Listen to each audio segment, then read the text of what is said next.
Just a minute. Recording, yes. Recording is started.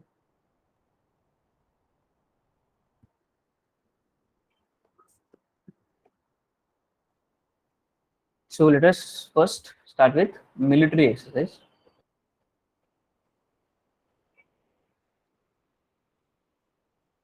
So military exercise,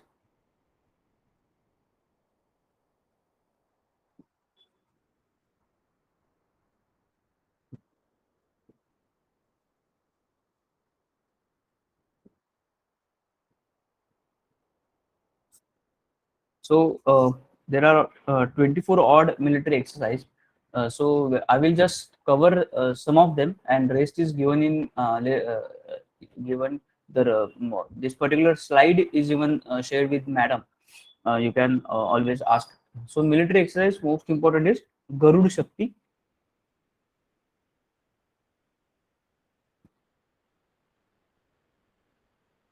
It is between India and Indonesia.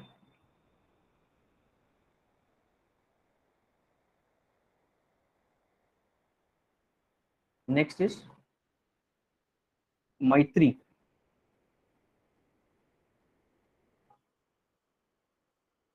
It is between India and Thailand.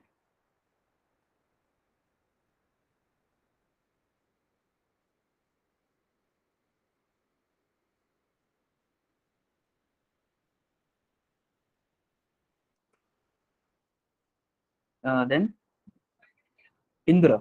I just mentioned that in this in the last lecture. Indra, India and Russia.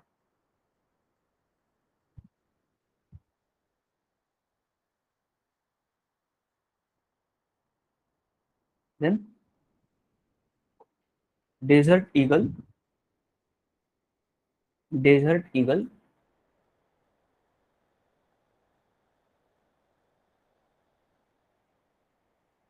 India and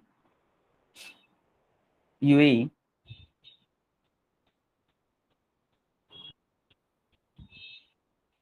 So I'm just out of 25 odd defense exercises, I'm just mentioning most important 10. ठीक है, लेकिन हमें सब करने हैं. ठीक है, Z तलवार,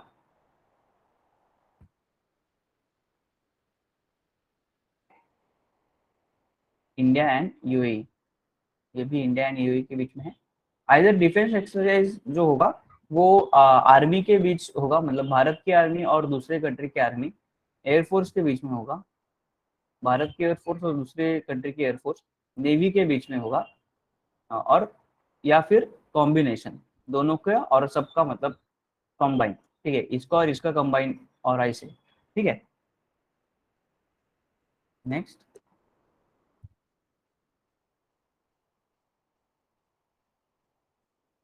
जहर अल बहर. जहर अल बहर,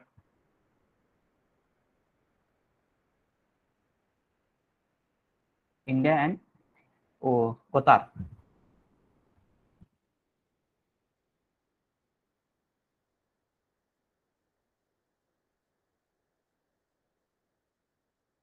India and Qatar. Next, bold Kurukshetra. Bold Kurukshetra, sorry.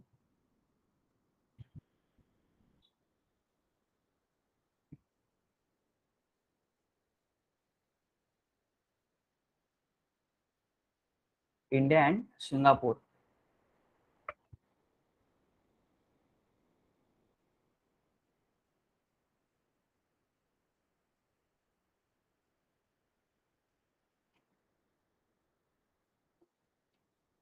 Ajay warrior. Next is Ajay warrior.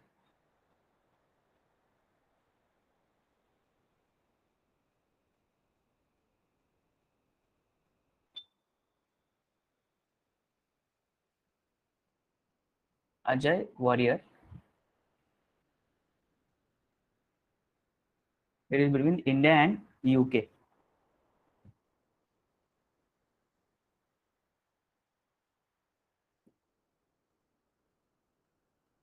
Next is Indradhanush,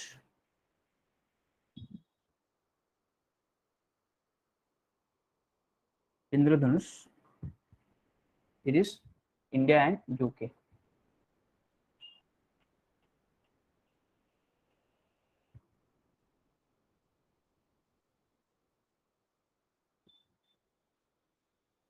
Next, Kazind. Just a minute, huh? Please. Excuse me.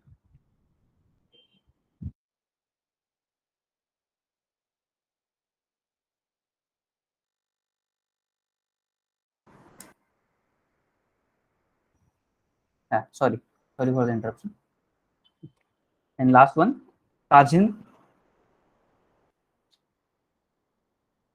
Kazind.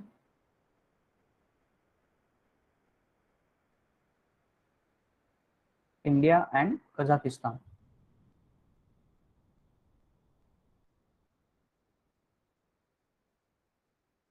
ठीक है, these are most important 10 ऐसे और there are more than 25 defense exercises that is that India is part of. ठीक है, वो आपके notes में already है जो मैडम को मैंने भेजे हैं. ठीक है, नेक्स्ट देखते हैं इंडियन डांस फॉर्म. सो ये आपके नोट्स में है, ये थोड़ा एडिशनल पार्ट है. ठीक है, so Indian dances. Next heading is Indian dances.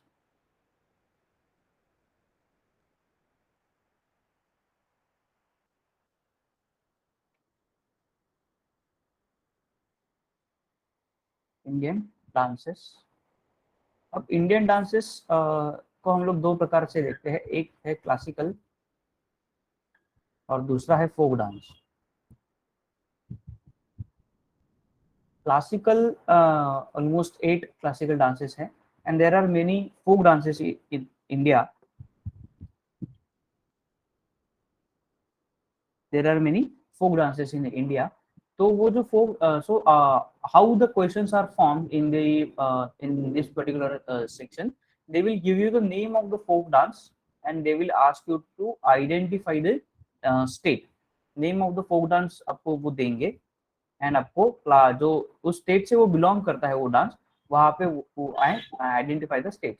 तो आपको स्टेट्स आइडेंटिफाई करना है. ठीक है, let us start with some important classical dance.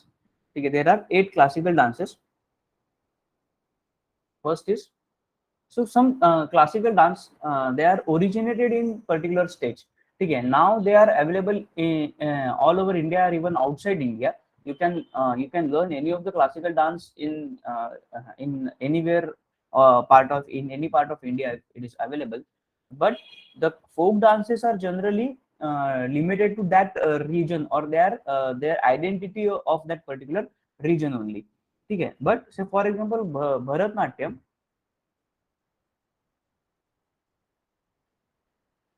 Bharatnatyam originated or developed in Tamil Nadu. ठीक है, but now it is available all over India. ठीक है, so there are classes of Bharatnatyam and other things. ठीक है, but it was developed in Tamil Nadu. ठीक है, so Bharatnatyam is associated with Tamil Nadu. Then there is a sub part of Bharatnatyam. Sub part of Bharatnatyam, that is Tanjore Natyam.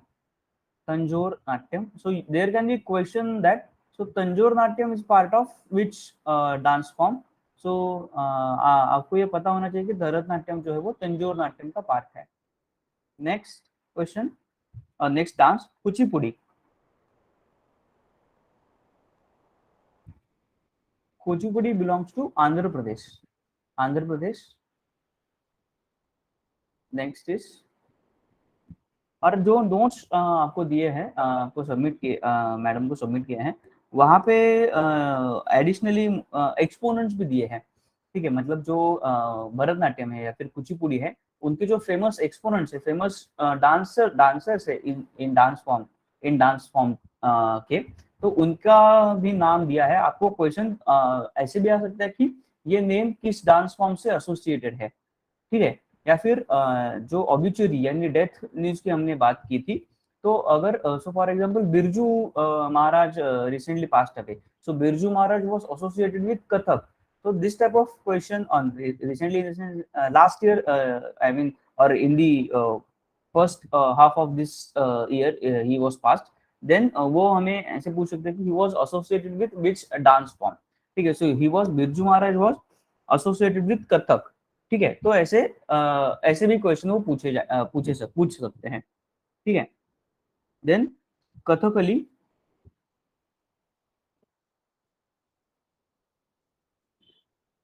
Kathakali is associated with Kerala.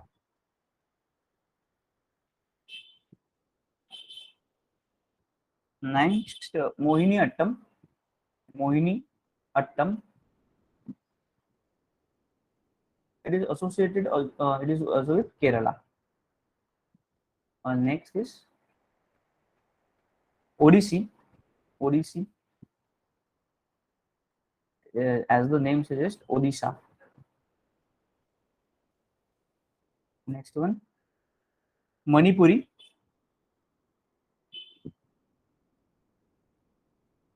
It is Manipur. So Manipuri ये एक पहले folk dance था, अब उसे classical dance का status दिया है. सो classical dance status is given by government of India. ठीक है.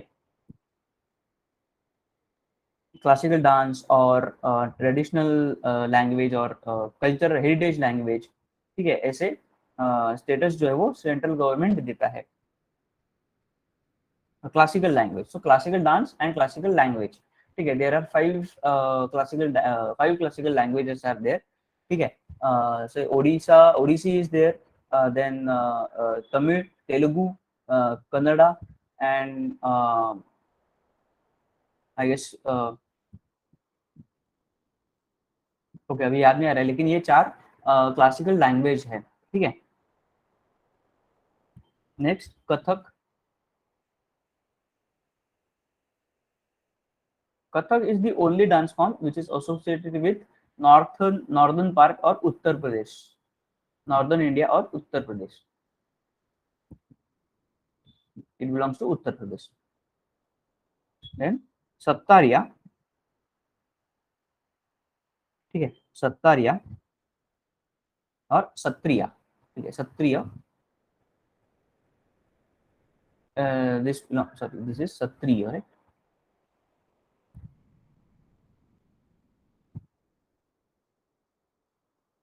And this belongs to Assam. This was also folk dance converted or classified as a then classified as a classical dance. Okay. Now some very important folk dances. Not I will not talk about this in detail, but there are most important 15 to 20 15 folk dances are there. Okay. So most important folk dances.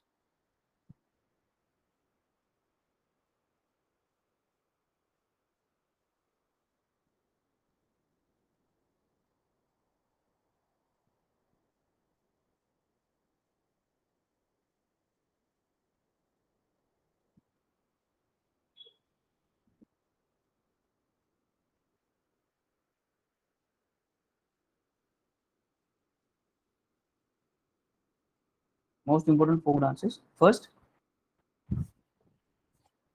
Chao. It is Odisha. It is a shadow dance. Odisha shadow dance.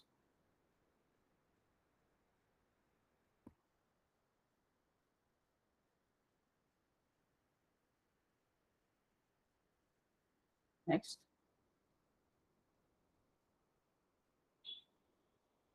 Tarangmel. Tarangmel.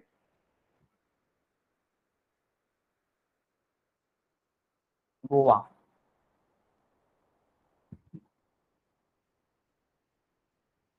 Kalbelia. Kalbelia. It is Rajasthan.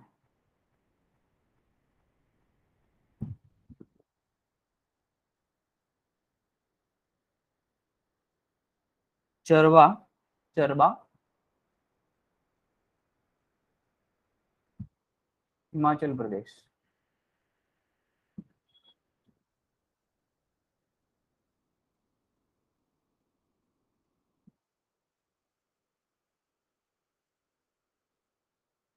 Jaora,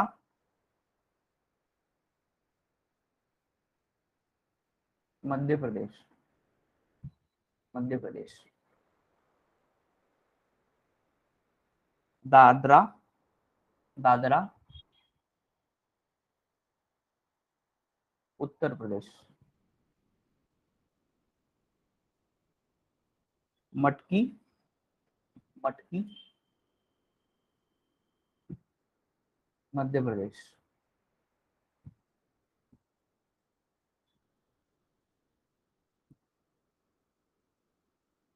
Gaur Muria, Gaur Muria, Chhattisgarh.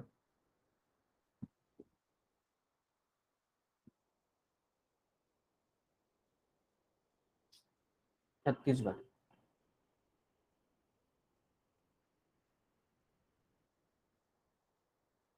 Then Paika,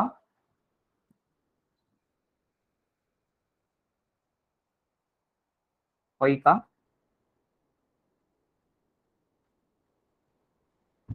Orissa.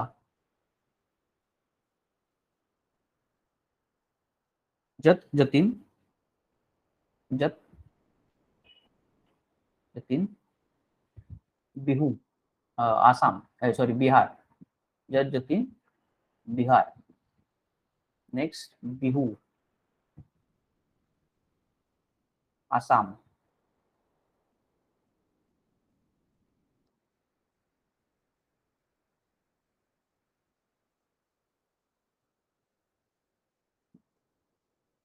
Next रंगमा,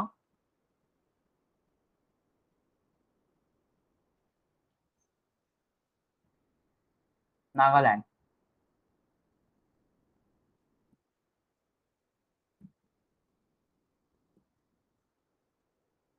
then Tippani, तिप्पाणी,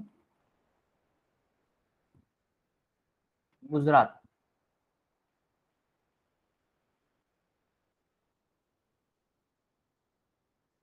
next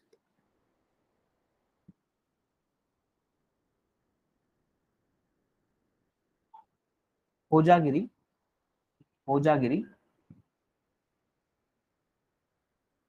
Tripura.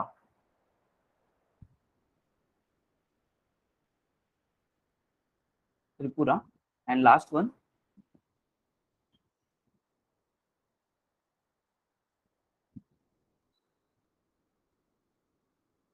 कई कोट्टी कट्टी, कई कोट्टी कोट्टी, कई कोट्टी कटी, केरला। ठीक है, these are most important folk dances. At least I mean worse, I mean minimum हमें इतने तो पता ही होने चाहिए। ठीक है, आपको जो नोट्स मैंने भेजे हैं मैडम को, उसमें एडिशनल और 4-5 है, तो वो भी आप कवर कर सकते हो। ओके। अब मैंने बताया था कि एक वर्ल्ड हेरिटेज साइट करके होता है, world heritage site, world heritage site. अब वर्ल्ड हेरिटेज साइट को जो मतलब कोई भी कंट्रीज की किसी भी साइट को वर्ल्ड हेरिटेज साइट का जो स्टेटस है वो देता है यूनेस्को। ठीक है, वो देता है यूनेस्को। अब यूनेस्को का फुल फॉर्म है United Nations, that is United Nations educational, E for educational, scientific and cultural organisation. ये यूनेस्को का फुल फॉर्म है। इसके इसका हेडक्वार्टर है, मतलब ये यूनाइटेड नेशन जो इम्पोर्टेंट बॉडी है, आपके नोट्स में दिए हैं इम्पोर्टेंट बॉडीज। इसका हेडक्वार्टर पेरिस में है, फ्रांस।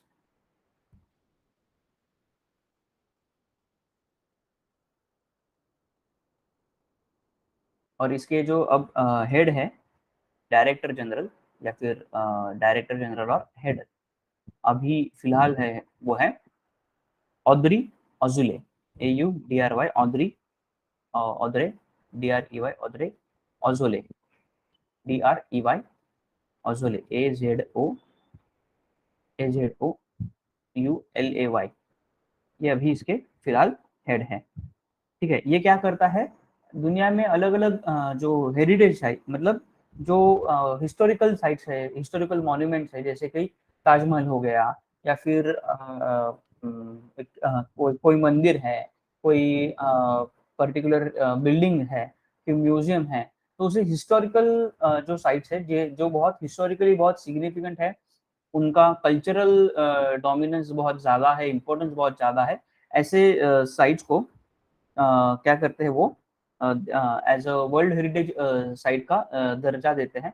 तो भारत में कुल मिलाकर जो है वो 40 साइट्स है फिलहाल। ठीक है, 40 साइट्स ऑफ वर्ल्ड हेरिटेज, ठीक है, in India at present 40 sites है। ठीक है, तो उसके जो लास्ट 5 मतलब रिसेंट 5 है ना, वो हमें पता होने चाहिए। ठीक है, स्पेशली रिसेंट 5 मतलब 40 to 36 ये हमें पता होना चाहिए, क्योंकि जो आपको एग्जाम में किस प्रकार से पूछा जाएगा, जो लास्ट 2 ईयर्स के जो इम्पोर्टेंट वर्ल्ड हेरिटेज साइट है, लास्ट 2 ईयर्स वो आपको पूछे जाएंगे, लास्ट 2 ईयर्स साइट्स वो आपको पूछे जाएंगे। ठीक है, लेकिन इसके साथ एडिशनली आपको मैंने कुछ 15-20 और एडिशनल साइट्स दिए हैं इसके अलावा, तो वो भी आपको करना होगा। तो वो लास्ट 5 जो कौन से और रिसेंट 5 कौन से हैं, एक तो पहले है ढोलावीरा।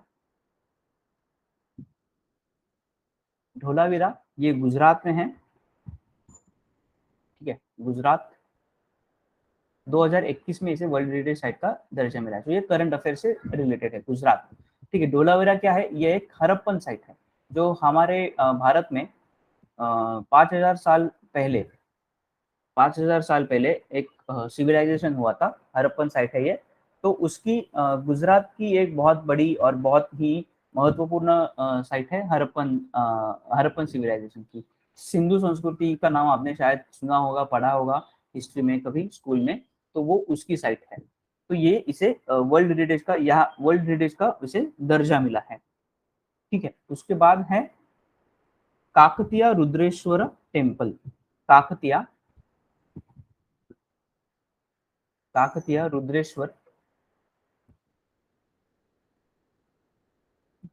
रुद्रेश्वरा टेम्पल, ये इसे रामप्पा टेम्पल भी कहा जाता है। इसके जो आर्किटेक्चर थे वो रामप्पा थे, काकतिया के। काकतिया एक डायनेस्टी थी, जैसे मौर्य डायनेस्टी, या फिर गुप्ता डायनेस्टी, या फिर मुगल डायनेस्टी, मराठा डायनेस्टी जैसे थी, ऐसी एक डायनेस्टी थी काकतिया। और वो आंध्र प्रदेश, तेलंगाना इस रीजन में थे। ठीक है, तो रामप्पा उनका मतलब चीफ मिनिस्टर था एक जमाने में, और ठीक है, तो वो उसे भी वर्ल्ड हेरिटेज साइट का दर्जा मिला है। इसे यहाँ पे 1000 पिलर है, मतलब ये जो मंदिर है इसका पिकुलर क्या है, यहाँ पे 1000 पिलर है टोटल, 1000 पिलर्स। तो ये इसका पिकुलर है। ठीक है, मतलब बहुत ज्यादा क्या है इसका एक एग्जाम्पल, मतलब इम्पोर्टेंस, जैसे 1000 पिलर है यहाँ पे। ठीक है, तो 11th सेंचुरी में ये बना था, 11th सेंचुरी में बना था। ये एक इम्पोर्टेंट चीज, तो जो रिसेंट है उसके बारे में हमें थोड़ी एडिशनल चीजें भी पता होनी चाहिए। ठीक है, शायद से वो क्या करेंगे कि स्टेटमेंट फॉर्म में देंगे कि Kakatiya Rudreshwara temple got world heritage status in 2021, first statement. Second statement, it is also called Ramappa temple on it's which is named after it's architecture. तो दोनों जो चीजें हैं, दोनों जो पॉइंट है वो सही है। ठीक है, और तीसरा शायद इसे यहाँ पे 1000 पिलर है, ये भी इसका एक क्या है, पिक्यूलर फीचर है, तो वो भी आपको पूछेंगे। ठीक है, देन लास्ट वन 30 जो रिसेंट वन है, थर्ड है, थर्ड रिसेंट वन है Jaipur.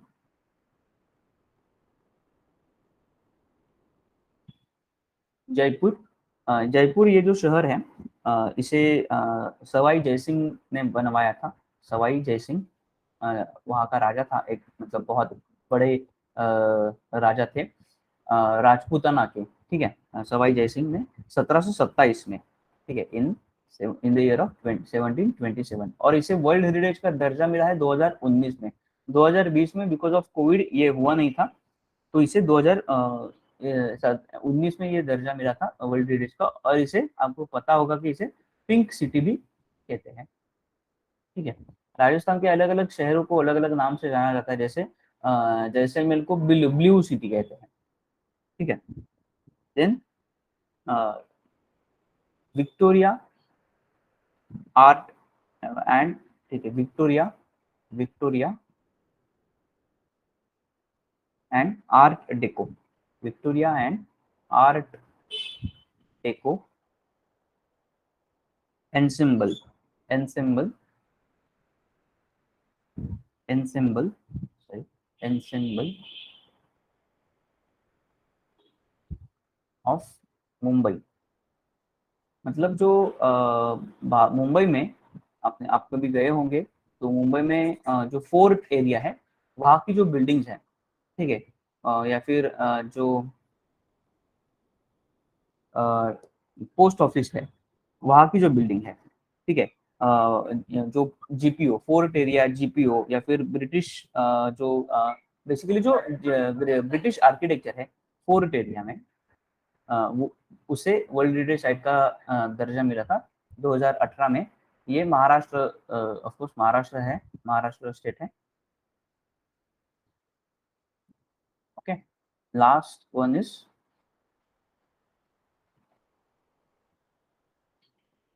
Historic city of Ahmedabad, historic city of, city of Ahmedabad.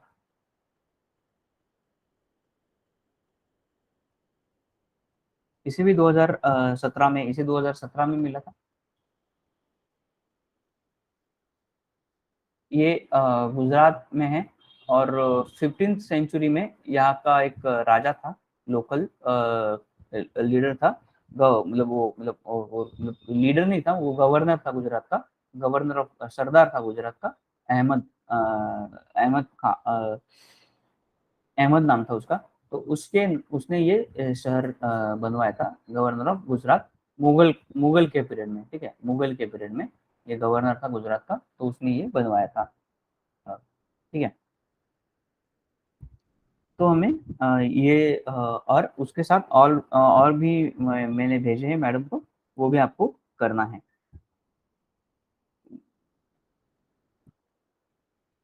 Important festivals की लिस्ट भी मैंने मैडम को भेजी है, जो आपके साथ में है एडिशनली, जो है उसके साथ मैंने और लिस्ट जो है वो मैडम को ऑलरेडी सेंड की है, ठीक है।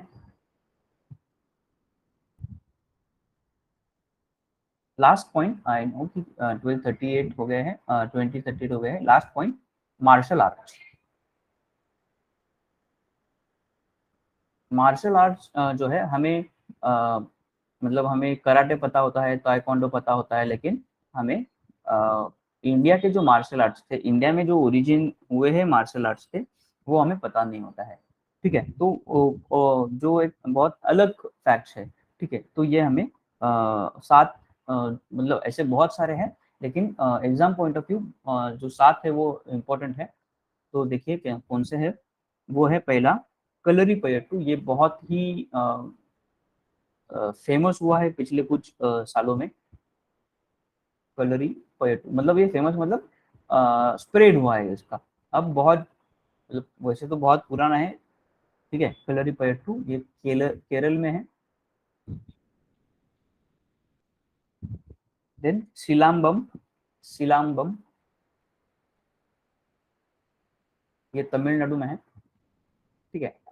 डिटेल में आपको नहीं पूछेंगे कि यहाँ पे मतलब जो औजार का या जो हथियार है, यहाँ पे किसी हथियार का इस्तेमाल होता है कि नहीं होता है, लकड़ी का इस्तेमाल होता है या तलवार का इस्तेमाल होता है, लेडीज जो फीमेल वो पार्टिसिपेट कर सकते हैं कि नहीं कर सकते हैं, कौन करता है, कभी किया जाता है, ऐसे जो डिटेल है वो नहीं पूछेंगे आपको। सिर्फ जो मार्शल आर्ट का नाम और स्टेट यही पूछेंगे। ठीक है, थांगता, थांगता मणिपुर।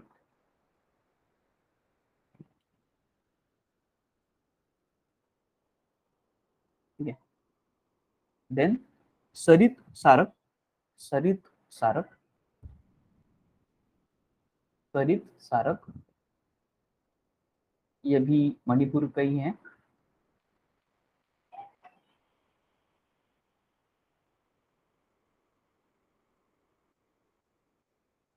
गढ़गा, चैबी गढ़गा, चैबी गढ़गा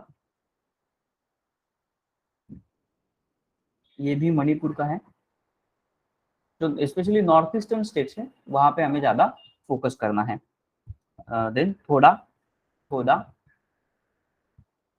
ये हिमाचल प्रदेश का है।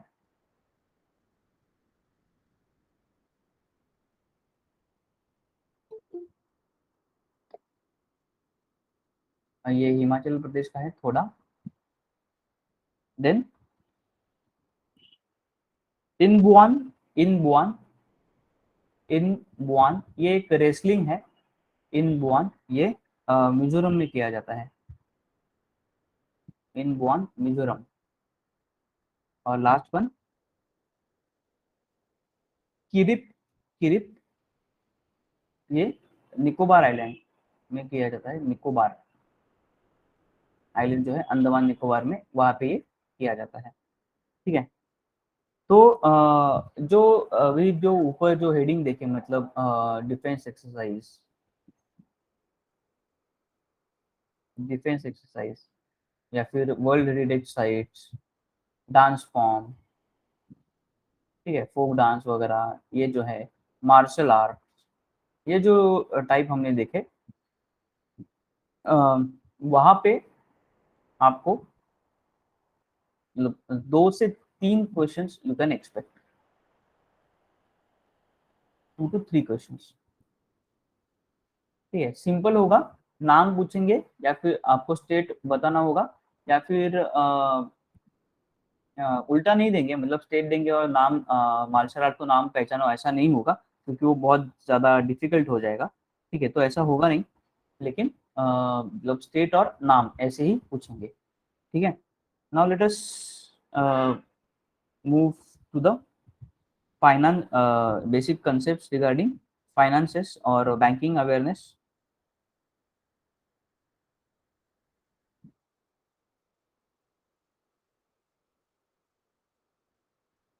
ओके, तो basic concepts regarding banking and financial awareness.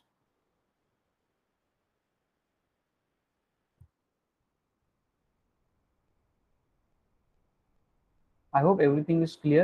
If you have any doubt, you can always ask me.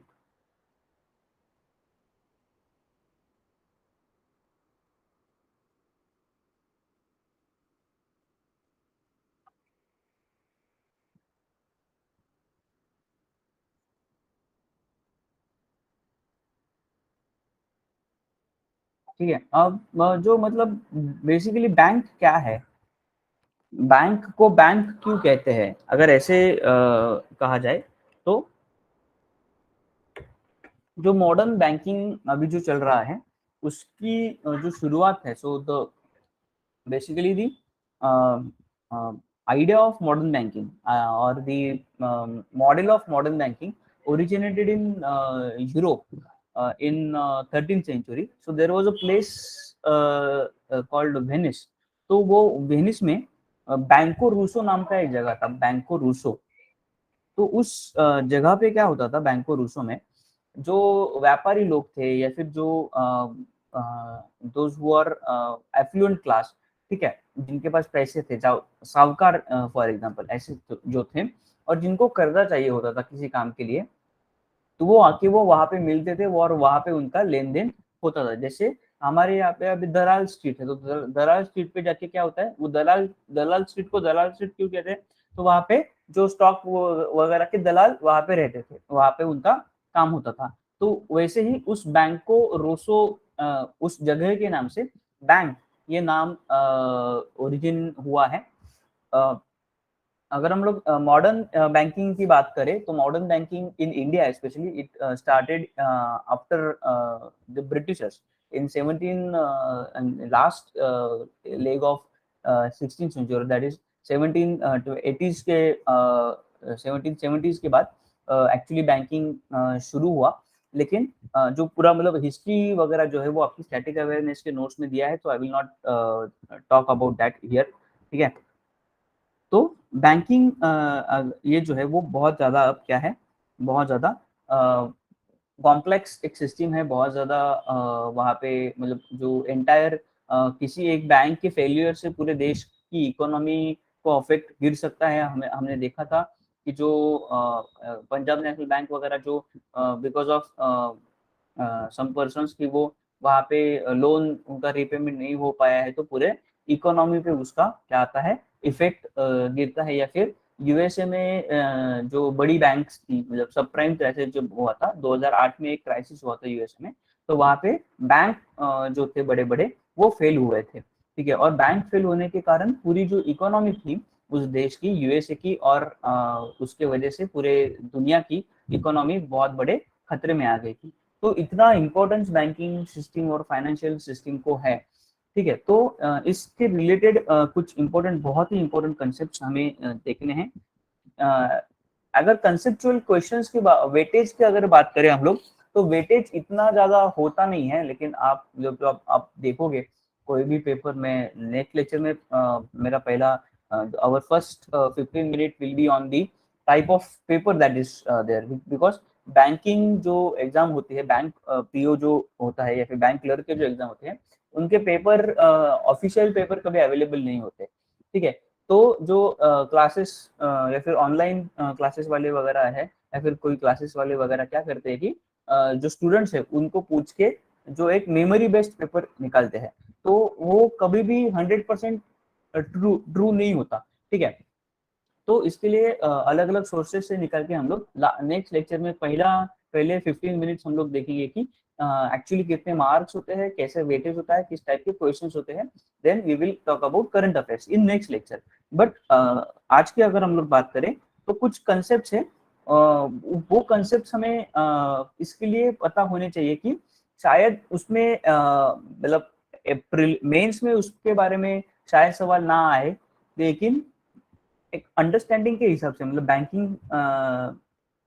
Banking के एस्पायरेंट के हिसाब से, एक अंडरस्टैंडिंग के हिसाब से ये सब चीजें जो है, इतनी बेसिक चीजें हमें पता होनी चाहिए। इसके भी नोट्स जो है रिटर्न हैंड रिटन फॉर्मेट में सॉफ्ट कॉपी में मैडम को मैंने सबमिट किए हैं, लेकिन यहाँ पर हम लोग उसको देखते हैं, क्योंकि ये कंसेप्ट है तो आपको शायद से सिर्फ पढ़ के समझ में पूरी तरह से ना आए, तो इसके लिए हम लोग यहाँ पे कुछ मतलब जो next half more than half an 45 minutes जो है, नेक्स्ट हम लोग we will talk about various concepts, okay। तो first important and most important concepts of banking or related issue is GDP, ठीक है। तो first concept is GDP, okay। let us start with this, okay। GDP,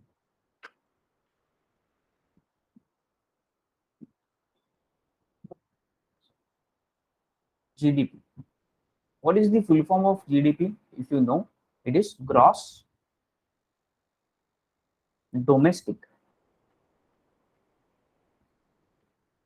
product, मतलब it is the value of all the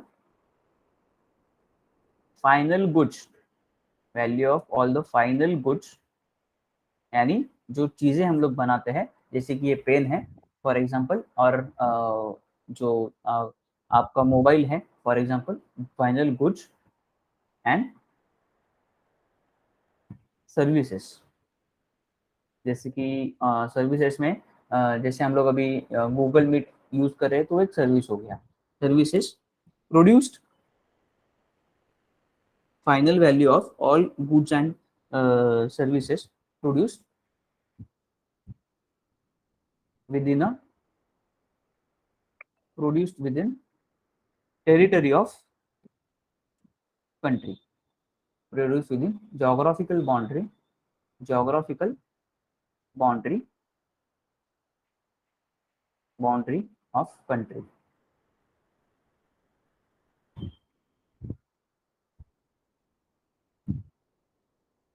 ठीक है,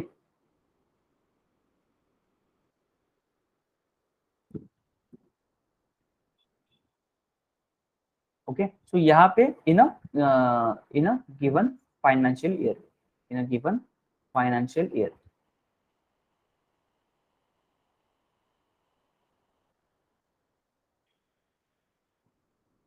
for example एक ऐसी country है जहाँ पे सिर्फ एक साइकिल बनती है और एक क्या होता है, एक कोई इंटरनेट सेवा बनती है, ठीक है, या फिर एक सॉफ्टवेयर सर्विस सॉफ्टवेयर है, ठीक है, एक ही सॉफ्टवेयर है और एक ही साइकिल है।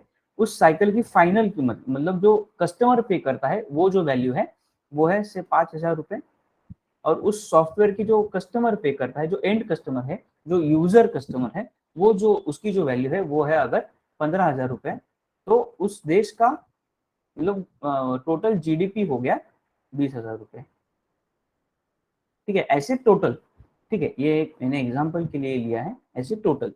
ठीक है, अब ये कैलकुलेट करने के अलग अलग तरीके हैं, जो फाइनल वैल्यू है या उसको कैलकुलेट करने के अलग अलग तरीके हैं, या फिर जो टोटल जो वैल्यू होता है फाइनल का, उसको कैलकुलेट करने के अलग अलग तरीके हैं। तो वो तरीके क्या है वो हम देखते हैं।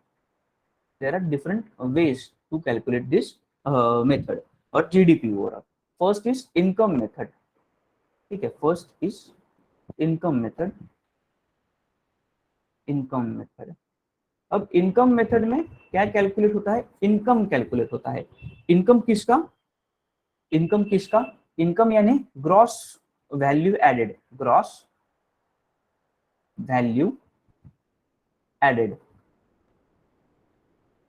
ठीक है, जीवीए। ठीक है, किसका इनकम, अब ये जो जीवी है या जीवीए है वो है किसका, किससे बनता है, वो बनता है rent R plus W plus I plus T. अब ये आर क्या है, आर जो फैक्ट्री जहां पे खड़ी है उस जगह का रेंट है आर, डब्ल्यू है वेजेस, जो वर्कर वहां पे काम करते हैं उनके वेजेस है डब्ल्यू, आई जो है जो कंपनी मतलब जो बिजनेसमैन है उसने खुद का बिजनेस शुरू करने के लिए जो लोन लिया था उसका इंटरेस्ट, और पी है उसका खुद का प्रॉफिट। जो रेंट है वो लैंड ओनर का इनकम हो गया इसे, ठीक है, जो वेजेस है वो जो एम्प्लॉय है उनका इनकम हो गया, जो इंटरेस्ट है वो बैंकों का इनकम हो गया, और जो प्रॉफिट है वो खुद बिजनेसमैन का इनकम हो गया, इसे इसीलिए इनकम मेथड कहते हैं।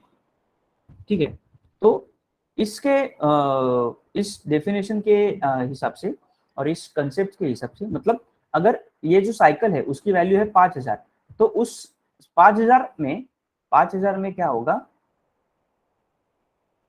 1,000 रेंट के होंगे, 1,000 फॉर रेंट, वेजेस में जाएंगे से फॉर एग्जांपल 1,000 वेजेस। अब जो इंटरेस्ट होगा उसमें ज्यादा जाएंगे से पकड़ लो 2,000, और उसका जो 1,000 जो बचे हुए 1,000 जो होंगे वो उसके क्या हो गए, खुद का प्रॉफिट हो गया। ठीक है, तो ऐसे इनकम जीवीए ये निकालते हैं। अब इस मेथड से ये जो मेथड है इनकम मेथड, इसे अगर हमें नेशनल इनकम, किसी देश का नेशनल इनकम यानी राष्ट्रीय उत्पन्न निकालना हो, नेशनल इनकम,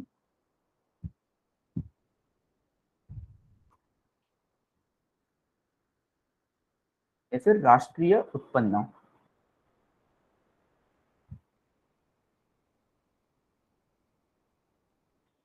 तो राष्ट्रीय उत्पन्न का इधर फॉर्मूला या फिर जो डेफिनेशन है वो हो जाएगा income earn, income earn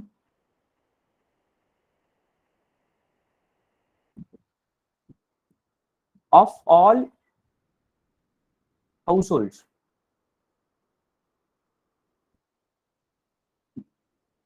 and firms, firms with in given, with in a nation, यानी यहाँ पे भी जोग्राफिकल बाउंड्री है, with in a geographical boundary of nation या फिर nation, in a financial year. यानी जो भी इनकम है हाउस होल्ड, मतलब हर एक घर ने, और फर्म जो भी है, फर्म ने जो भी इनकम अर्न किया है उसका टोटल, यानी ठीक है। अब क्या होगा, रेंट जो है वो लैंड ओनर का हाउस होल्ड का इनकम हो गया, वेजेस जो है वो एम्प्लॉई के हाउस होल्ड का इनकम हो गया, प्रॉफिट जो है वो इसका घर जो बिजनेसमैन है उसका इंटरेस्ट हो गया। लेकिन ये जो इंटरेस्ट है वो क्या हो गया, बैंक का इनकम हो गया। बैंक बैंक क्या है, ये एक फर्म है, ठीक है। बैंक क्या है, ये एक फर्म है, तो वो बैंक का इनकम हो गया। अगर रेंट जो है, मतलब अगर एमआईडीसी एरिया में वो फैक्ट्री है, तो एमआईडीसी का इनकम हो गया वो रेंट। तो एमआईडीसी का इनकम भी क्या, एमआईडीसी क्या है, एक फर्म है, ठीक है। तो ऐसे, तो income earn of all household and firms within nation, यानी geographical boundary of a nation. Clear है? Okay. Next method of calculating GDP और national income is product method. Next method है प्रोडक्ट मेथड।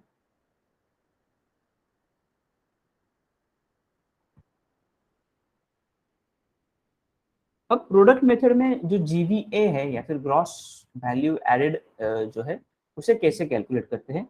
ये calculate होता है formula से, S G plus S minus I C. अब ये जी जो है वो है वैल्यू ऑफ गुड, जी है value of good,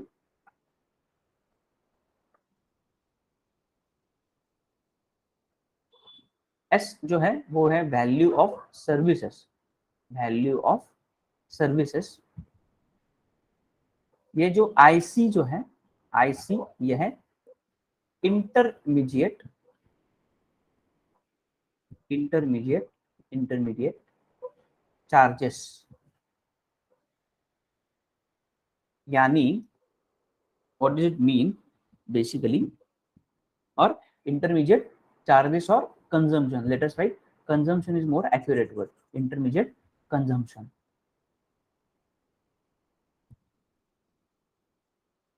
what does it mean कि सपोज मेरी फैक्ट्री है बिस्किट बनाने की, या फिर मैं जो प्लास्टिक की बोतल बनाता हूँ या फिर मैं बिस्किट बनाता हूँ, तो ये जो इंटरमीडिएट चार्जेस है, ठीक है। सो मुझे बिस्किट बनाने के लिए कुछ स्टेप्स लगेंगे, ये एक रॉ मटेरियल लगेगा, रॉ मटेरियल कुछ लगेगा बिस्किट बनाने के लिए, ठीक है।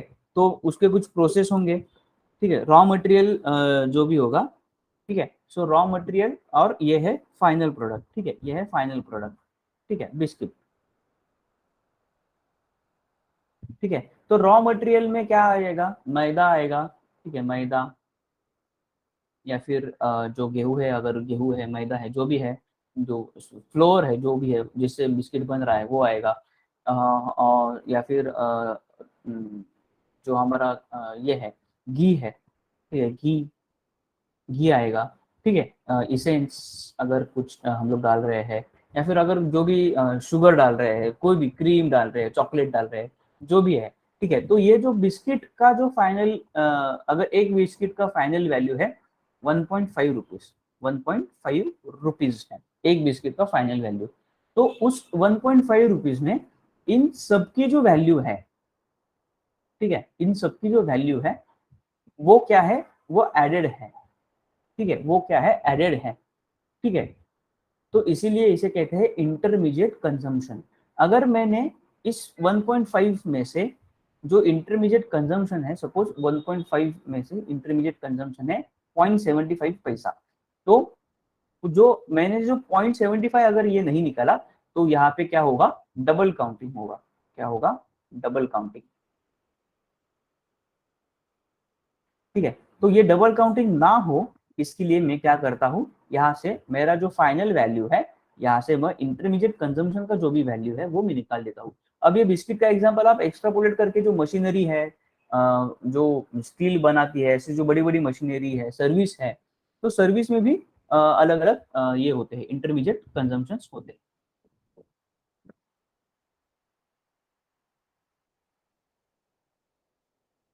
ओके, तो सर्विसेज में भी अलग अलग इंटरमीडिएट कंजप्शन होते हैं। I hope you have you are understanding this. ठीक है, if you have okay please I mean कुछ तो मतलब समझ में आ रहा है कि नहीं आ रहा है ये तो बता दो, ताकि मैं अकेले ही बात कर रहा हूँ तो मुझे कुछ समझ में नहीं आ रहा है कि समझ में आपको समझ में आ रहा है कि नहीं आ रहा है। आर यू अंडरस्टैंडिंग दिस और not? Okay, very good, fair enough. ठीक है, नेक्स्ट मेथड होगा expenditure method. Next method of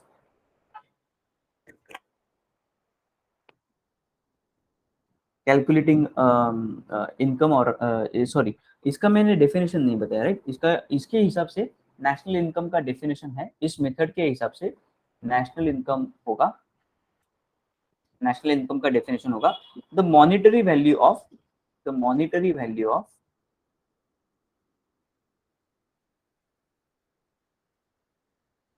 value of all final goods, all final goods, the important word है final goods and services within produced within nation, services produced within nation in a financial year, in a financial year.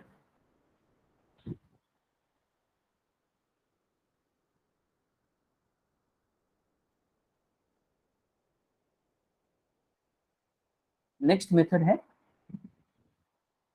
Expenditure method, expenditure method.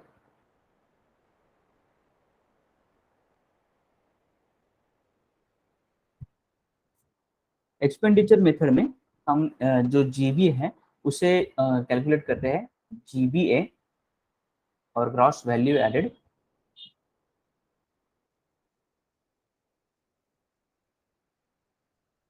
GBA जो है वो है C plus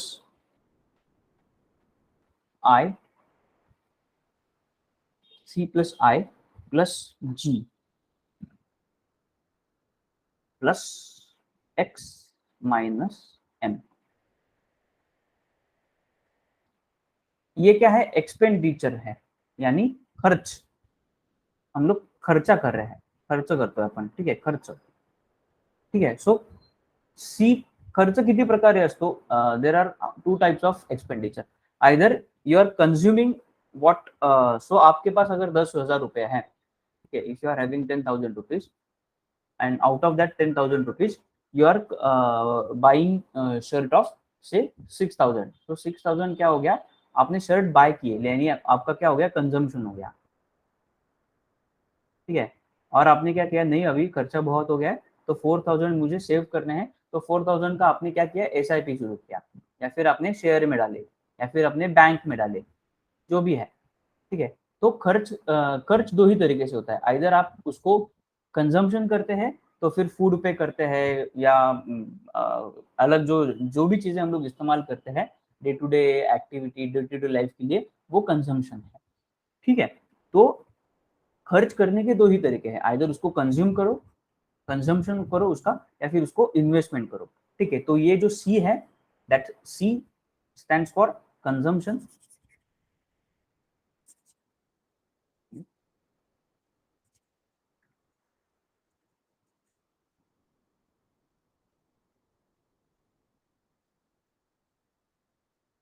that C, जो C है this one, this C stands for consumption,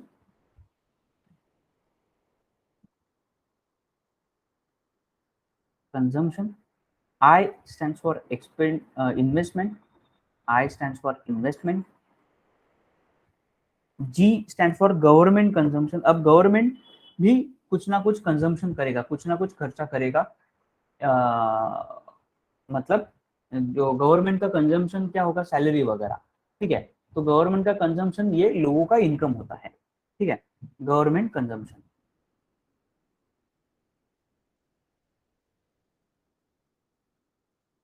और ये जो x है इसका मतलब है एक्सपोर्ट, मतलब एक्सपोर्ट करने के लिए जो एक्सपेंडिचर हुआ है वो एक्सपोर्ट।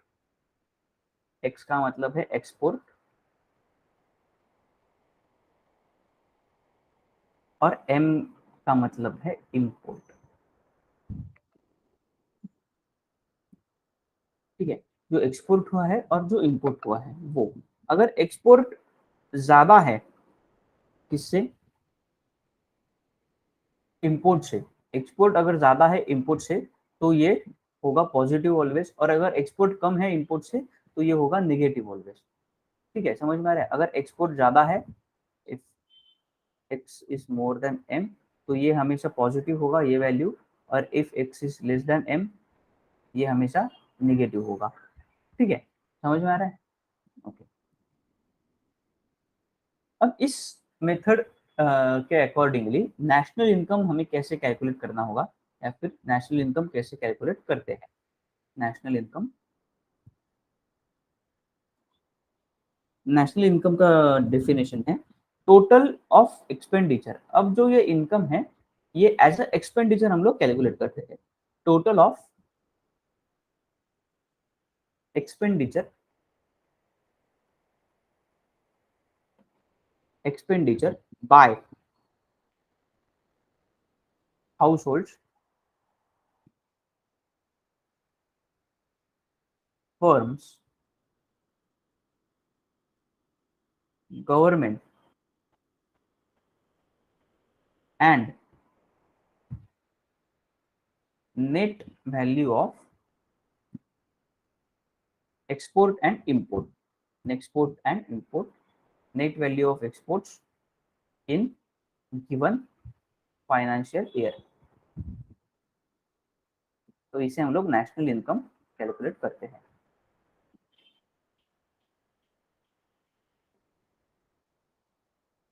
ओके,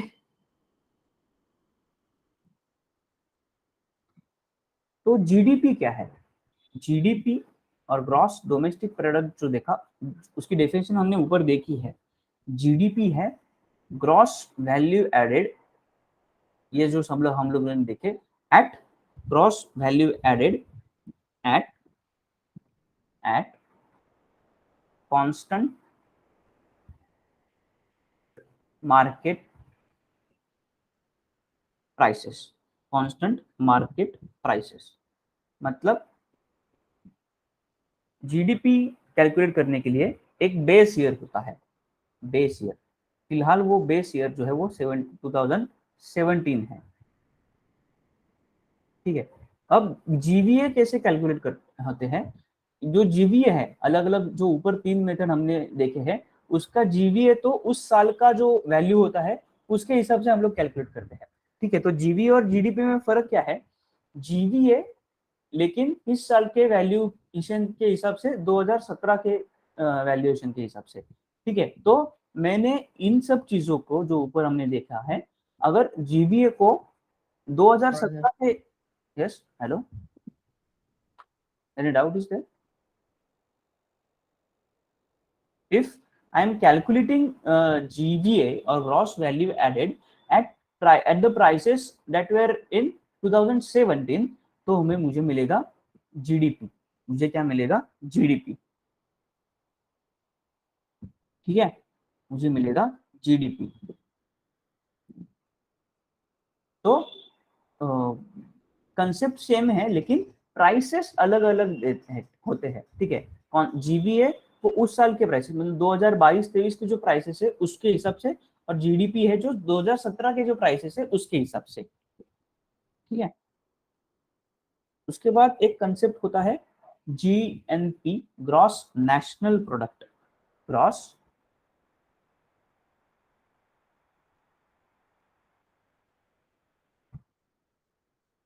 एक कंसेप्ट होता है ग्रॉस नेशनल प्रोडक्ट, जीएनपी। अब जीएनपी का डेफिनेशन है, पहले फॉर्मूला देखो क्या है।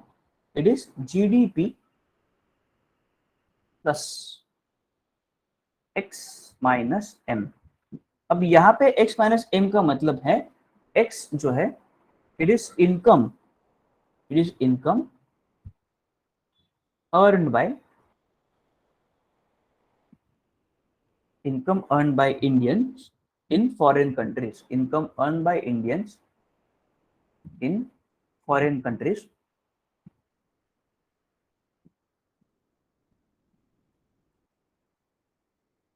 and M क्या है, income earned by foreigners in India। ठीक है, मतलब जीडीपी में जो जोग्राफिकल बाउंड्री के लिमिटेशन होते हैं वो हम जोग्राफिकल बाउंड्री को हटा देते हैं, और नेशनल्स जो नेशनल है भारत के, नेशनल्स जो नेशनल है, ठीक है, वो हम लोग कैलकुलेट करते हैं। ठीक है, नेशनल क्या होते हैं, जो भारत में बसते हैं वो, और भारत के बाहर जो इंडियन सिटीजन है वो, उनको मिलाकर कहते हैं नेशनल्स। लेकिन लेकिन रेसिडेंट्स कौन है, जो at this moment they are residing in India, they may be citizen of different countries, लेकिन वो अब इंडिया में reside है, इंडिया में वो रह रहे हैं।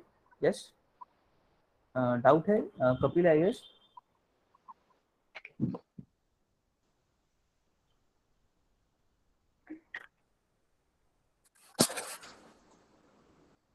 हाँ बोला, नेशनल काय नेशनल,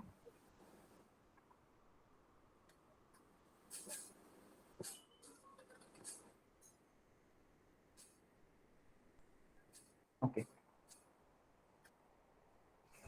सो नो कमेंट, ओके अच्छा, I thought okay you are commenting, sorry.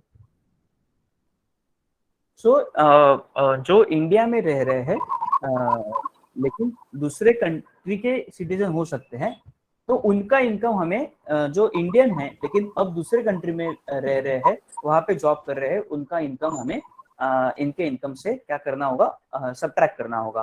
ठीक है, भारत के कंटेक्स्ट में can you please mute your mic? ठीक है, डिस्टर्बेंस, ठीक है, हेलो, आप माइक म्यूट कर सकते हो क्या, जो भी I guess Kapil, can you please mute the mic, disturbance आ रहा है तो बाकी लोगों को भी सुनाई नहीं देगा। Hello Kapil, please mute your mic.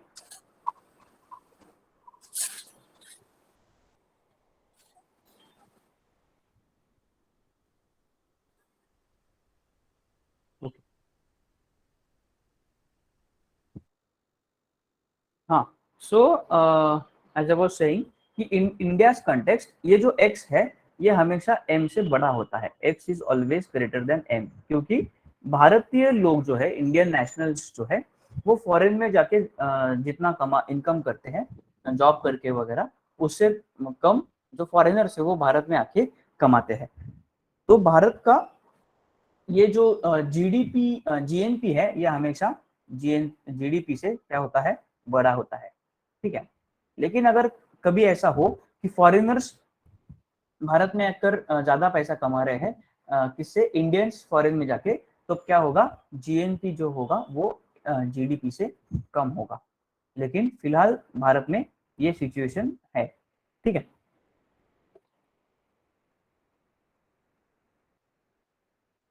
उसी के साथ एक और कंसेप्ट आता है जीएनपी और जीडीपी के साथ, ये होता है एनएनपी, एनएनपी यानी net national product, net national product.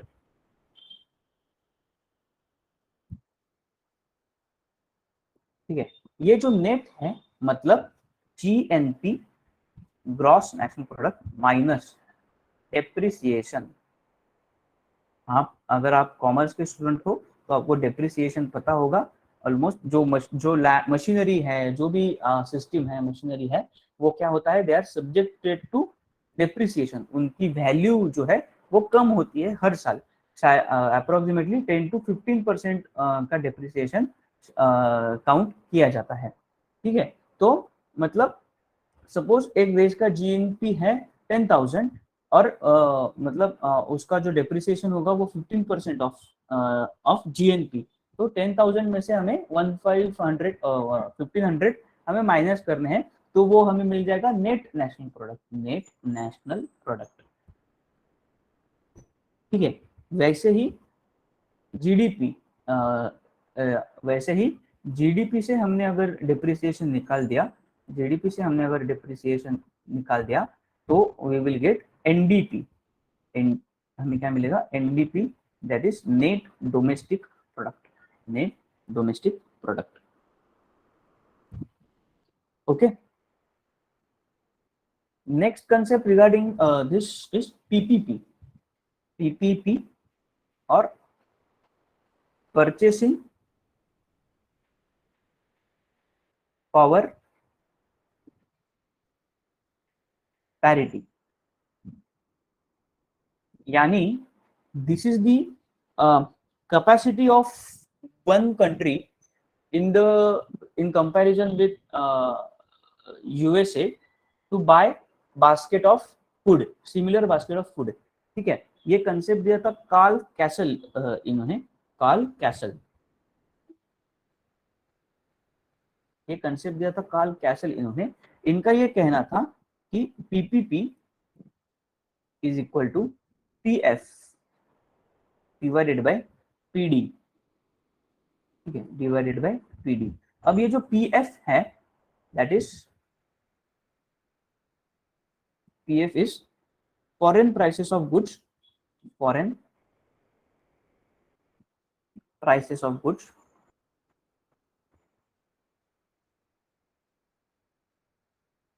And PD है, वो है domestic prices of goods, domestic prices of goods. मतलब यहाँ पे क्या होता है, एक बास्केट होता है, फूड बास्केट। ठीक है, एक कॉमन फूड बास्केट हम लोग कंसीडर करते हैं, और वो कॉमन फूड बास्केट यूएसए में कितने रुपए में मिलता है, यूएसए में कितने डॉलर में मिलता है, और वही फूड बास्केट, वही आइटम्स उसी क्वांटिटी में भारत में कितने रुपयों में मिलते हैं, उनका जो रेशो होगा वो क्या होगा? भारत की परचेसिंग पावर पैरिटी। ठीक है, बिकॉज ऑफ हम लोग अभी अभी हम लोग कह रहे हैं कि because there is inflation and everything, but as compare to USA, हमारे यहाँ पे जो वैल्यू है गुड्स की, सर्विसेज की, वेजेस की, वो बहुत कम है। तो यहाँ पे ये वैल्यू कम होने की वजह से हमारा जो पीपीपी है, परचेसिंग पावर पैरिटी है, वो बहुत अच्छा होता है। और पीपीपी बेस्ड हम दुनिया की तीसरी सबसे बड़ी इकोनॉमी है, और जीडीपी बेस्ड अगर हम लोग देखें तो हम लोग दुनिया की फिफ्थ और सिक्स सबसे बड़ी इकोनॉमी है। ठीक है, लेकिन पीपीपी बेस्ड हम दुनिया की सबसे बड़ी इकोनॉमी, सबसे तीसरी सबसे बड़ी इकोनॉमी है। ठीक है, okay, next concept.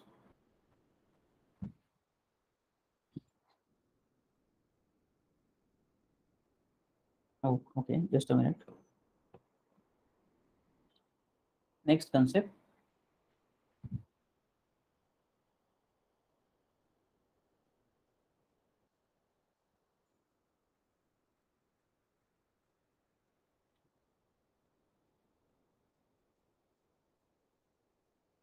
price fluctuation. Next concept is price fluctuation.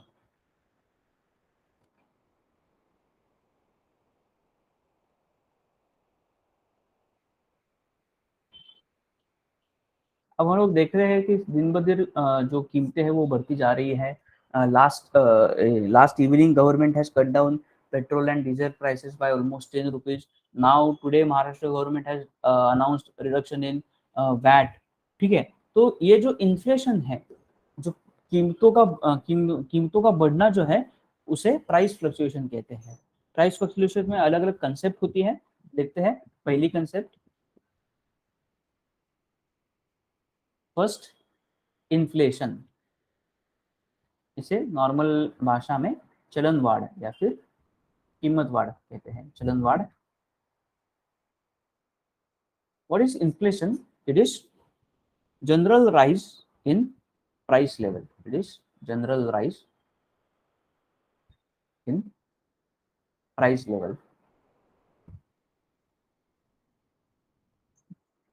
ठीक है, अब ये जो है इसे इसके 4 डिग्रीज होती है। ठीक है, एक होता है, first is creeping inflation.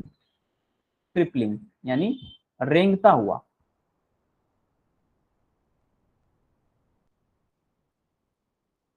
Crippling inflation, it is not रेंगता हुआ, ये मतलब जो हम लोग छोटा बच्चा होता है ना, वो बहुत धीरे धीरे धीरे चलता है ऐसे, तो ये है लेस देन 3%। ठीक है, लेस देन 3%, क्रिपलिंग। इसका ये इकोनॉमी के लिए बहुत ज्यादा बेनिफिट नहीं होता है। ठीक है, वैसे तो मतलब क्या होता है, जीडीपी के अगर एग्जांपल की हम लोग बात करें, ठीक है, सपोज एक ओके, सपोज जो प्राइस है उसकी कीमत है 2021-22 में उसकी कीमत है 100 रुपया। ठीक है, सो बासमती राइस है फॉर एग्जांपल, पर किलो उसकी कीमत है 100 रुपया। 2022-23 में इसकी कीमत हो गई 120 रुपया। ठीक है, राइस का क्वांटिटी सेम है, राइस का क्वालिटी भी सेम है, लेकिन इन्फ्लेशन के वजह से अलग और अलग फैक्टर्स के वजह से क्या होता है, इसके जो प्राइस है वो बढ़ गए। अब राइस कितना हो गया, 20। ठीक है, तो 20%, तो ये जो है ये 2021-22 के हिसाब से यहाँ पे 20% राइस है, तो इसका मतलब है ये इन्फ्लेशन। ठीक है, यहाँ पे क्या होता है, 100 से सिर्फ क्या होता है, 102 ही होता है क्रिपलिंग में। तो इसका निगेटिव इफेक्ट क्या होता है, यहाँ पे अगर इन्फ्लेशन क्रिपलिंग है या फिर 3% के नीचे है, तो जो इकोनॉमी है वो स्टैग्नेशन, इकोनॉमी में स्टैग्नेशन आ जाता है। ठीक है, इकोनॉमी में ग्रोथ नहीं होती, और इकोनॉमी क्योंकि इकोनॉमी में ग्रोथ क्यों नहीं होती, why there is not growth in the economy, because of low inflation और very less inflation, the income of the especially the business class or the industrial class is not increased। ठीक है, वो 100 रुपया कमाते थे, अब वो सिर्फ 101 रुपया कमा रहे हैं, इतना ही उनमें क्या होता है, बढ़ोतरी होती है, उनका इनकम बढ़ता है। अगर इनकम अगर ना बढ़े तो क्या होगा, एक्सपेंडिचर नहीं बढ़ेगा, वो मतलब नई फैक्ट्रीज नहीं शुरू कर सकते। लोगों का अगर इनकम ना बढ़े तो लोगों के जो सैलरीज है वो बढ़ा नहीं सकते हैं। ठीक है, तो नई एम्प्लॉयमेंट जनरेशन नहीं होगी, तो इसके वजह से क्या होगा, क्रिपलिंग इन्फ्लेशन की वजह से अगर बहुत ज्यादा इन्फ्लेशन कम है, 3% से कम है, तो उसका इफेक्ट 1-2 साल में ऐसा हुआ कि स्टैग्नेशन आ जाएगा, कि बिल्कुल इकोनॉमी में ग्रोथ नहीं होगा, जनरेशन ऑफ एम्प्लॉयमेंट बहुत कम हो जाएगा। ठीक है, उसके उलट जो है, उसके विपरीत उसके अगेंस्ट जो है वो है वॉकिंग या फिर ट्रॉटलिंग इन्फ्लेशन। वॉकिंग या फिर ट्रॉटलिंग, ट्रॉटिंग, ट्रॉटिंग इन्फ्लेशन। इसका मतलब है 3% से लेकर 10% तक इन्फ्लेशन है। ठीक है, अब ये इकोनॉमी के लिए बेनिफिशियल हो सकता है। ठीक है, इसका मतलब क्या है, बेनिफिशियल मतलब कैसे, अगर ये जो कीमतें हैं, सपोज 100 रुपया है, 107 रुपया बढ़ गई। ठीक है, तो उसको एडिशनली क्या हो गया, 7 रुपीज इनकम हो गया, तो वो 7 रुपीज में से क्या करेगा, कुछ फैक्ट्री डालेगा, लोगों के सैलरी, अगर सैलरी बढ़ाएगा तो लोगों का इनकम बढ़ेगा, ग्रोथ होगा। नई फैक्ट्री डालेगा तो क्या होगा, एम्प्लॉयमेंट भी बढ़ेगी।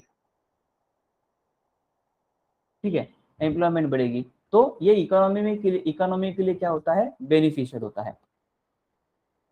रनिंग, तीसरा डिग्री है, थर्ड डिग्री इज रनिंग और गैलपिंग इन्फ्लेशन। रनिंग और गैलपिंग, दौड़ता हुआ, जो घोड़े की दौड़ होती है उसे गैलपिंग कहते हैं। जिस स्पीड से, जिस लय में स्पीड से घोड़ा दौड़ता है उसे गैलपिंग कहते हैं। तो ये 10 से 20% होता है। ये इकोनॉमी के लिए बहुत ज्यादा हानिकारक, मतलब बहुत हानिकारक हो सकता है। ठीक है, अभी जो इन्फ्लेशन है वो इसके आसपास है, तो ये इकोनॉमी के लिए बहुत ज्यादा क्या है, हानिकारक हो सकता है। इसके वजह से क्या होता है, लोगों की जो परचेसिंग पावर पैरिटी है, लोगों की जो परचेस करने की जो एबिलिटी है वो कम हो जाती है। सो इसके वजह से क्या होगा, परचेसिंग एबिलिटी जो है, मतलब अगर एक चीज मुझे 100 रुपए में मिल रही थी और अगले साल मुझे वो 115 रुपए में मिल रही है, तो परचेसिंग एबिलिटी जो होगा वो मेरा कम हो जाएगा। तो इसका इम्पैक्ट होगा, डिमांड कम होगा। अगर डिमांड कम हो गया तो सप्लाई कम हो जाएगा, और अगर सप्लाई कम हो गया तो मेरा एम्प्लॉयमेंट जो है वो कम हो जाएगा। सॉरी, मेरा जो रोजगार जो है, एम्प्लॉयमेंट है या फिर जो ग्रोथ है मेरा, वो कम हो जाएगा। ठीक है। गैलपिंग उससे और भयानक देखे तो वो होता है, फिर जो सीवियर इन्फ्लेशन जिसे कहते हैं, वो होता है हाइपर इन्फ्लेशन। ठीक है, और severe inflation type B. Okay, hyper inflation और सीवियर इन्फ्लेशन।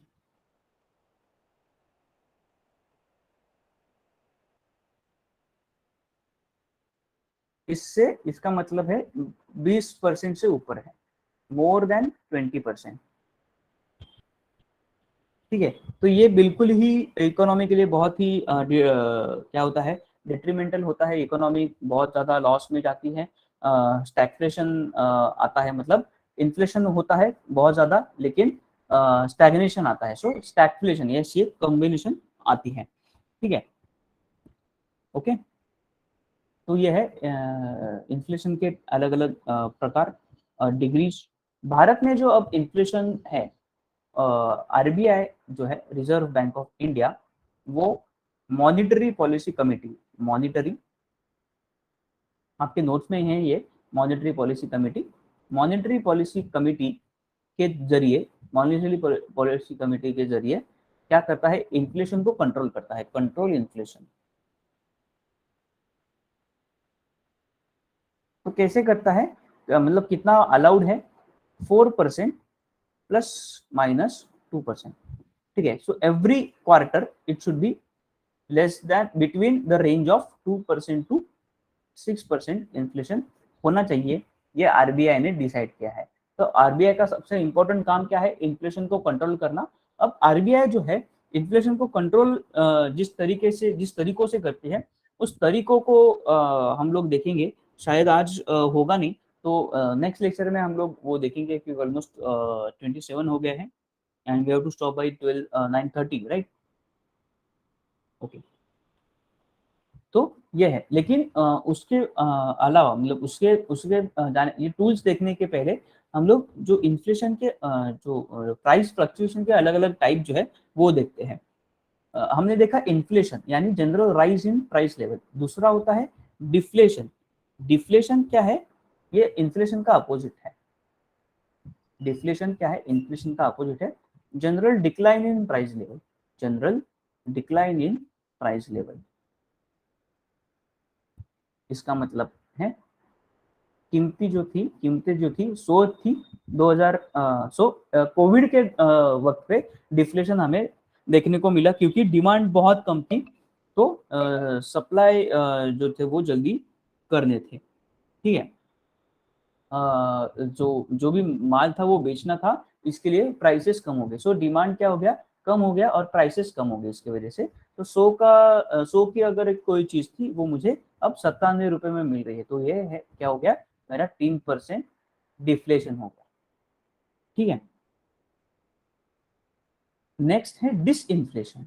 नेक्स्ट है डिसइंफ्लेशन।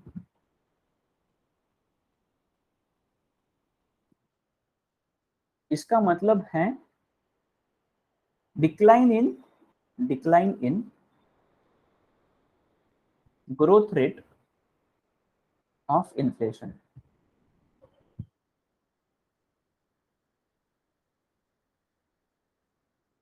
मतलब 2020 में एक चीज मुझे 100 रुपए में मिल रही थी, 2021 में वही चीज मुझे 110 रुपए में मिल रही है, लेकिन 2022 में मुझे वही चीज 113 रुपए में मिल रही है। तो प्राइसेस जो है, इन्फ्लेशन है, लेकिन यहाँ पे देखिए ऑलमोस्ट 10% का ग्रोथ है, और यहाँ पे ऑलमोस्ट ओनली 2.5% अप्रोक्सीमेटली ग्रोथ है।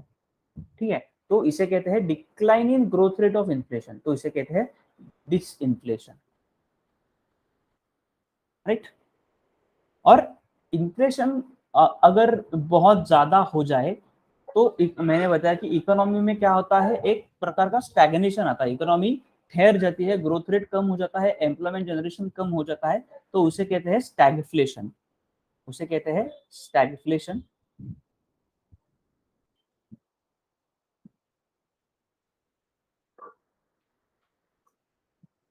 ठीक है, स्टैग्नेशन है इकोनॉमी में, stagnation in economy plus inflation, ये कंटिन्यूसली चलता रहता है। ठीक है, अगर हमारा जो इन्फ्लेशन है वो 10% से ऊपर चला जाए या फिर 10% के आसपास कंटिन्यूसली हो तो स्टैग्फ्लेशन आता है।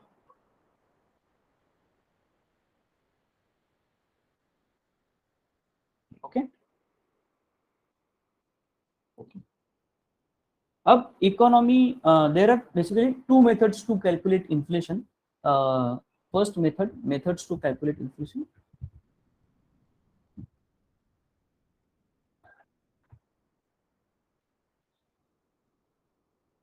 फर्स्ट इज, और मेथड मीन्स वेज, WPI, इसे कहते हैं wholesale price index, wholesale wholesale price index. अगर मैं आम की बात करूं तो आम मुझे होलसेल मार्केट है तो वहां पे होलसेल मार्केट में 500 रुपए डजन मिलते हैं। ठीक है, मैंगो। लेकिन दूसरा होता है कंज्यूमर प्राइस इंडेक्स, यानी CPI, CPI consumer price index,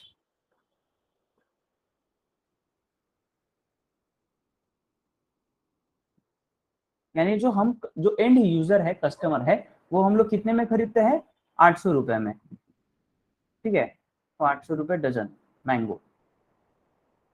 ये जो बीच के 300 रुपए है, ये किसके होते हैं, जो होलसेल से माल खरीद कर यानी जो मार्केट में बेचता है, उसका खुद का पैसा लगाकर जो मेहनत करता है वहां पे आता है और अपना खुद का प्रॉफिट लगाता है, वो है ठीक है, जो, तो वो ये है मेथड। ठीक है, अब इन्फ्लेशन के कॉजेस होते हैं, ठीक है, ये हम लोग नेक्स्ट लेक्चर में देखेंगे ये, लेकिन जब मैं सिर्फ हम लोग अगर बात कर रहे हैं तो मैं कंटिन्यू करता हूँ। कॉजेस ऑफ इन्फ्लेशन दो टाइप के होते हैं, एक डिमांड पुल, यानी डिमांड बढ़ने के वजह से जो इन्फ्लेशन होता है वो, और दूसरा कॉस्ट पुश, जो कॉस्ट को बढ़ने के वजह से इन्फ्लेशन होता है, डिमांड पुल और कॉस्ट पुश। ठीक है, तो ये कॉजेस हैं। ठीक है, नेक्स्ट लेक्चर में हम लोग इसको डिटेल में देखते हैं कि फर्क क्या है दोनों में, डिमांड पुल और कॉस्ट पुश में। ठीक है, सो आई गेस,